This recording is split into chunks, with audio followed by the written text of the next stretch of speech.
Here's the review for Of the Red, the Light, and the Ayakashi. This is a supernatural fantasy shoujo. It is completed at 10 volumes and it is rated older teen. So our main character is Yue, he's the one with the fox mask. He lives at the town's local shrine and he hasn't really left. The little fox spirit friend on his shoulder is Kurogitsune. He basically tells Yue, you know what, there's a festival going on, why don't you go get some takoyaki, you haven't really left a shrine, even though you're not supposed to, why don't you just go down and enjoy it? So Yue's like, that's a great idea, let's go do that. At some point, Yue runs into all of these red pinwheels, like rows and rows of them, and this boy that's just standing there with this look on his face.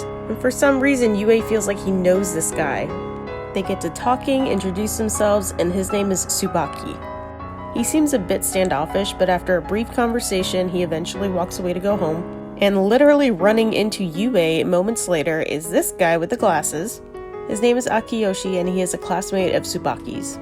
He seems pretty protective of Tsubaki, but again, very brief encounter, and then he runs away.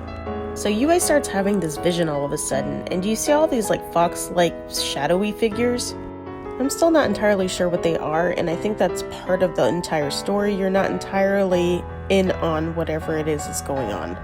So after Yue has this vision, he kind of faints, and this little kid right here, that's Kurogitsune. That's like his form when he's not the little fox. So now they're back at the shrine getting chewed out basically because they weren't supposed to leave.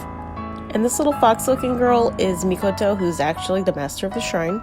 Yue tells her that he met a boy that seemed very familiar to him, and also about the other guy who seemed very strange as well.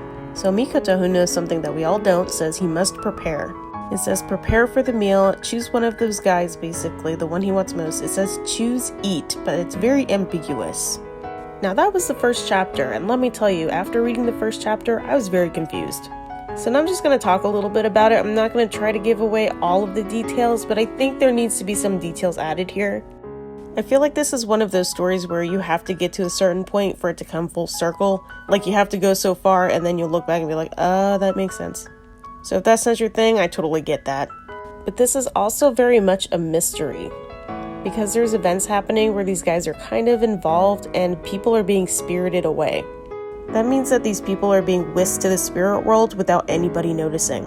Like there's disappearances going on that nobody can remember who the person was, but Yue, Akiyoshi, Tsubaki, and even his little sister all remember who the person is. So to me it seems like this story is really deep, there's a lot of stuff going on with this, and I think that's part of the reason why I had such trouble trying to collect my thoughts to make this review. But I'm still intrigued enough to continue with this story, so I think it's worth checking out.